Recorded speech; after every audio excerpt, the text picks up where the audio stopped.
Bonjour à tous. Aujourd'hui, je voulais parler un peu des émotions, du rôle des émotions dans notre rapport à l'alimentation et plus particulièrement de ces émotions qui nous font manger. J'en ai pas vraiment parlé sur ma chaîne, ou en tout cas pas beaucoup, alors que je pense que c'est quelque chose qui est présent dans votre réflexion. En tout cas, je sais que moi, c'était très présent dans ma réflexion à l'époque. Je me disais que je mangeais mes émotions et donc j'y avais beaucoup réfléchi sans trouver beaucoup de réponses. Du coup, je me suis dit que j'allais essayer d'apporter un peu de réponses petit à petit. Et pour commencer, aujourd'hui, je voulais répondre à cette question de mais en fait, c'est quoi cette émotion qui te fait manger? Je sais que c'est une question que moi, je me suis beaucoup posée, donc je me dis que vous devez vous la poser aussi.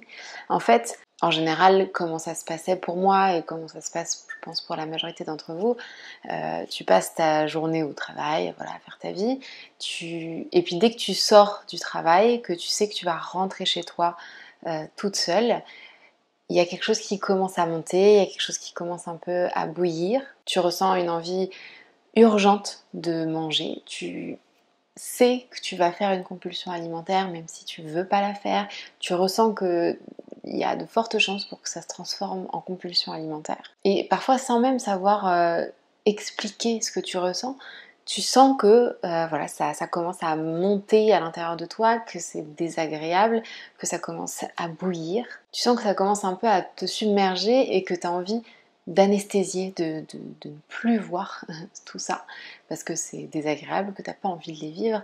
Et du coup, tu te dis, je mange mes émotions.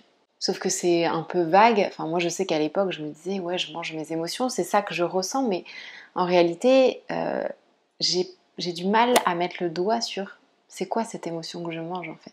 Et pour comprendre un peu comment ça fonctionne, en fait, il faut visualiser un petit peu que dans notre esprit, on a une partie consciente, donc toutes les pensées et les émotions qu'on voit au quotidien, qui sont palpables, et une partie inconsciente. Donc la partie inconsciente, on peut voir ça comme un peu une base de données où toutes les informations, toutes les pensées, toutes les émotions qu'on a ressenties dans notre vie, en fait, depuis qu'on est petite, sont stockées dans cette partie inconsciente. Et finalement, c'est dans cette partie inconsciente que se trouvent toutes les pensées qu'on n'assume pas vraiment, toutes les pensées qu'on n'accepte pas, qu'on aimerait ne pas avoir, toutes les pensées qu'on va avoir tendance à censurer au quotidien. C'est dans cette partie qu'on va trouver toutes nos croyances profondes qu'on ressent, mais qu'on n'a pas envie que les autres voient, on n'a pas envie que ces croyances profondes soient visibles à l'extérieur.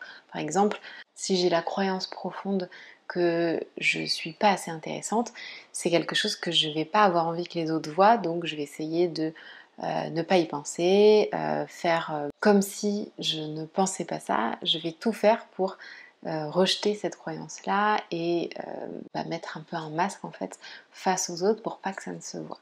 Sauf que toute cette partie qui est en nous et qu'on rejette, elle est là, elle fait partie de nous et sans qu'on s'en rende compte, en fait, cette partie, elle s'exprime au quotidien. Et comment elle s'exprime? C'est souvent via une petite voix que vous avez en tête. Je pense que ça vous parle si je dis ça.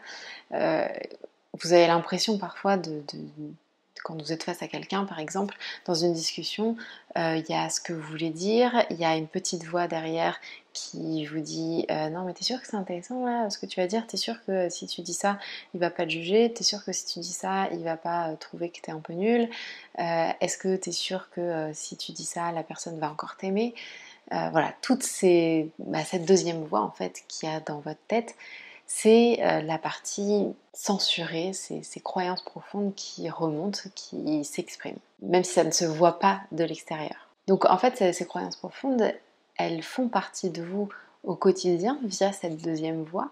Et en fait, on se rend compte qu'on passe notre vie, que notre quotidien est ponctué de discussions internes avec nous-mêmes entre nos deux voix, dont cette voix jugeante qui fait qu'on passe notre vie à nous remettre en question, à nous demander si c'est bien ou pas, si c'est assez ou pas, si c'est intéressant ou pas. Et donc cette voix, on passe notre vie à l'enfouir, à la rejeter, à ne pas vouloir qu'elle soit là.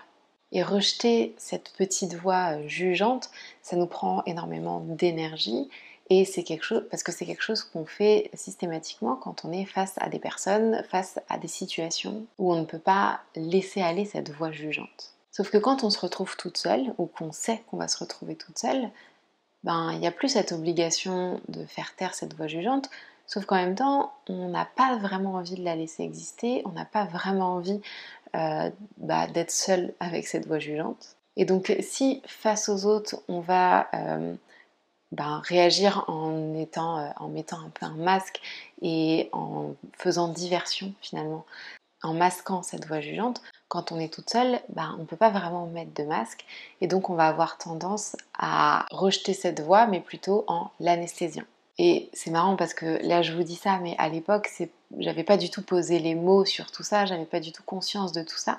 Parce que justement, je me sentais complètement perdue. Je ressentais que je mangeais mes émotions, que voilà, ça bouillait à l'intérieur de moi et que je mangeais mes émotions, mais j'arrivais pas à poser un mot vraiment sur quelle est cette émotion que je mange, parce que je ressentais pas forcément de la colère, de la déprime, je ressentais pas quelque chose de précis, et pourtant je sentais que je mangeais mes émotions. Et en fait, c'est pas une émotion en particulier qui s'est passée aujourd'hui, c'est pas forcément un événement qui s'est passé aujourd'hui que je compensais avec la nourriture, c'était toutes ces émotions, toutes ces pensées que je ne voulais pas avoir, que je n'acceptais pas, que je rejetais, que je passais ma vie à rejeter en faisant diversion par exemple. Et en réalité, c'était plutôt toutes ces émotions, toutes ces pensées que je n'acceptais pas, que je passais ma vie à éviter. J'essayais de me distraire de ces pensées-là. Sauf que on a beau se distraire de ces pensées-là, elles sont toujours là. elles reviennent tout le temps. Et autant quand on est avec des gens, ces pensées, elles sont bien enfouies tout au fond de nous-mêmes. Autant quand on est toute seule, en fait, ça remonte, c'est davantage à la surface. Et c'est là que la seule solution qui nous paraît efficace pour contrer pour empêcher ces émotions de refaire surface, c'est d'anesthésier complètement, de se mettre dans sa bulle et typiquement de manger. Donc je sais que moi j'ai passé des années à me poser la question de quelle était cette émotion qui me faisait manger sans jamais trouver de réponse. Et en réalité, c'est simplement que la réponse, elle n'était pas aussi évidente que ça. Et elle n'était pas liée à un événement en particulier, mais c'était plutôt lié à toute cette couche de croyances profondes, d'émotions, de pensées que je ne voulais pas voir, que je ne voulais pas intégrer, qui refaisait surface systématiquement quand j'étais toute seule, qui s'exprimait aussi quand j'étais avec les autres, mais je le voyais pas vraiment parce que la fuite, elle était évidente. Je devais faire face aux gens. Si j'étais en réunion, c'était hors de question que je laisse cette voix s'exprimer. Et donc sans même en avoir conscience, je réprimais complètement cette voix et je mettais un masque en fait. Chose que il m'était impossible à faire quand je me retrouvais toute seule face à moi-même. Donc voilà, c'est une réalisation qui me paraît importante. N'hésitez pas à me dire si ça vous parle. Qu'est-ce que vous ressentez vous, même si c'est des choses dont on n'a pas forcément conscience. Est-ce que là, ce partage vous fait, je sais pas, vous fait tilt, vous parle? Voilà, dites-moi en commentaire. Et je pense que c'est tout pour aujourd'hui. Je vais essayer de parler un peu plus d'émotions, comme je disais en story, parce que en fait, il y a beaucoup de choses à dire et je trouve qu'on trouve pas beaucoup d'informations intéressantes, profondes sur Internet de manière générale. Donc voilà. N'hésitez pas non plus à me partager vos idées, vos réflexions. C'est toujours un plaisir de discuter avec vous. Merci d'avoir regardé cette vidéo jusqu'au bout et je vous dis à très vite. Salut!